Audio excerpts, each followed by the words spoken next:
Hello everyone, দেখো আজকে আবার একটা নতুন ব্লগ ভিডিও নিয়ে তোমাদের মাঝে চলে এসেছি। দেখো আজকে সকালে আমি যা যা করি তোমাদেরকে তো এভরিডেই দেখাই। তো দেখো একজন তো বাজারে গেছে, তার আগে আমি এখানে দেখো কিছু রান্না আগে থেকে সেরে নিচ্ছি। এখানে দেখো সব কিছুই প্রায় রেডি করে রেখেছি। অনেক দিন ধরে না কিছু হচ্ছে কাঁচকলা পড়েছিল, সেই কাঁচকলাগুলোকে আজকে রান্না করে নেবো। পেঁপে ছিল, তারপরে তোমার একটু উচ্ছে পড়েছিল বাড়িতে, সেগুলোকে সেরে নেব। একটা বেগুন ছিল, সেগুলোকে আগে থেকে ভেজে নিয়ে তারপরে হচ্ছে তোমাদেরকে দেখাচ্ছে। আর এদিকে দেখো বাজার চলে এসছে, বাজারের থেকে কাতলা মাছ নিয়ে এসছে, চিংড়ি মাছ নিয়ে এসছে। আজকে আর চিংড়ি মাছটা রান্না করবো না, কেন কি আজকে অনেক কিছুই রান্না হয়ে যাবে। দেখো প্রথমে বেগুনগুলোকে ভেজে নেবো। আর এখানে দেখো আমার বাচ্চাদের মাছ নিয়ে চলে এসছে, তেলাপিয়া মাছ।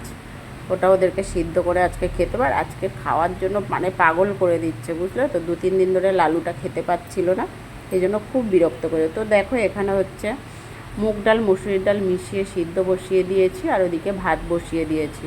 ডালটা এদিকে সিদ্ধ হয়ে গেলে এদিকে চাটা বসাবো, তত সময় ভাতটাও হয়ে যাবে। তারপরে করব কি, এখানে দেখো কাঁচকলাগুলো রান্না করব। তো কাঁচকলাগুলো কেমন করে ভেজেছি দেখো তোমাদেরকে দেখাচ্ছি। আর এতে দুটো ছোট ছোট সাইজের পেঁয়াজ পেস্ট করে নিয়েছি, 1 চা চামচের মতন গোটা সাদা জিরে দিয়ে পেস্ট করে দিয়েছি, ঠিক আছে। আদা রসুনের পেস্ট দিয়েছি, নুন হলুদ লঙ্কার গুঁড়ো সামান্য একটু মিষ্টি, আর ফোড়নে দিয়েছিলাম কালো জিরে। এদিকে দেখো কাঁচকলাটাকে নুন হলুদ আর একটু লঙ্কার গুঁড়ো বেশ লম্বা লম্বা মোটা মোটা করে কেটে নিয়ে ভেজে তুলে নিয়েছি। ভেজেছি এমনভাবে কিন্তু সিদ্ধ হয়ে গেছে, তাই জন্য যখন রান্নাটায় দেবো, মশলাগুলোতে দেবো, তখন কিন্তু বেশি সময় বেশি জল টল দিয়ে সিদ্ধ করতে লাগবে না। আর কাঁচকলাতে একটু হালকা ভাজলেও সিদ্ধ হয়ে যায়। যারা রান্না করো তারা তো জানোই, তাই না বন্ধুরা?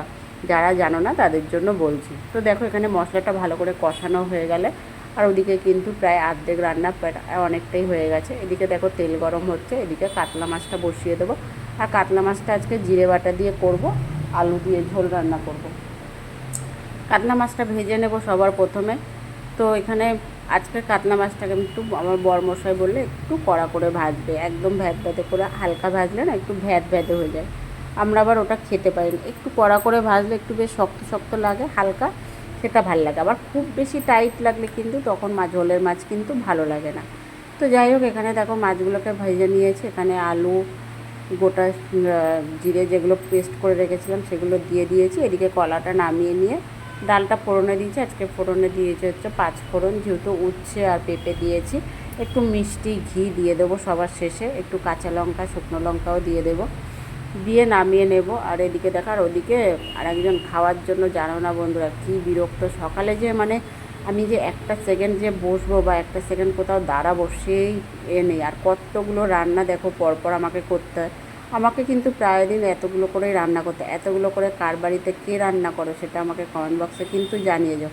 আর কথা বলতে বলতে তোমাদের সাথে ভুলেই গেলাম বন্ধুরা, কে কোথা থেকে আমার ভিডিও দেখছো। ভিডিও ভালো লাগলে অবশ্যই লাইক কমেন্ট করে দিও, যারা ফেসবুকে দেখছো। আর যারা আমার ইউটিউব চ্যানেলে দেখছো, একটা সাবস্ক্রাইব করে পাশে থেকো। তো এদিকে ছেলে বলছে মা আজকে তাহলে সোয়াবিন রান্না করবে না। তো আবারও দেখো সোয়াবিন একটু ভিজিয়ে নিয়েছি, আলু কেটে নিয়েছি, পেঁয়াজ কেটে নিয়েছি। আর এদিকে দেখো আরেকজন বলল লেবু কেটে নেবে, লেবু কেটে নিবে, কেন কি মাছ দিয়ে সে লেবু খাবে। তো যাই হোক লেবুগুলোকে কাটবো। আর এদিকে দেখো প্রায় রান্না টান্না কমপ্লিট, এদিকে কাজবাজ সারবো। দেখো সব কিছুই রান্না হয়ে গেছে, এদিকে রান্না করা হয়ে গেছে, ওদিকে আবার অনেক বাসন পড়েছে। লেবুগুলোকে দেখো কেটে নিয়েছি, এদিকে বেগুন ভেজেছি।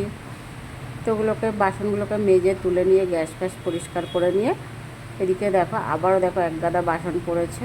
দেখো এক ঝুড়ি কিন্তু বাসন মেজে রেখে দিয়েছে, এই দেখো আরও এক ঝুড়ি বাসন পড়েছে। তো চলো ভিডিওটা এখানেই শেষ করবো, আর বেশি বড় করব না। আবারও দেখা হবে নেক্সট ব্লগ, একটা কোনো ভিডিও নিয়ে চলে আসবো। আর কে কোথা থেকে আমার ভিডিও দেখছো অবশ্যই কিন্তু জানাতে ভুলো না, কেমন? সবাই ভালো থাকবে, সুস্থ থাকবে, সবার সাথে এইভাবেই চলবে।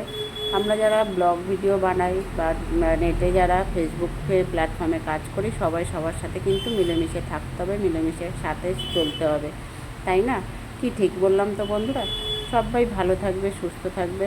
আর দেখো এদিকে মানে কী যে জ্বালাচ্ছে, আমার পায়ের কাছে ঘুরঘুর করছে। এদিকে দেখো জল ভেবেছিলাম চলে যাব ওপরের ঘরে গিয়ে কাজবাজ সেরে নেবো, এদিকে দেখো বোতলগুলো খালি পড়ছে, এগুলোকে ভরে করবো। চলো টাটা, সবাই ভালো থাকবে, সুস্থ থাকবে, টাটা।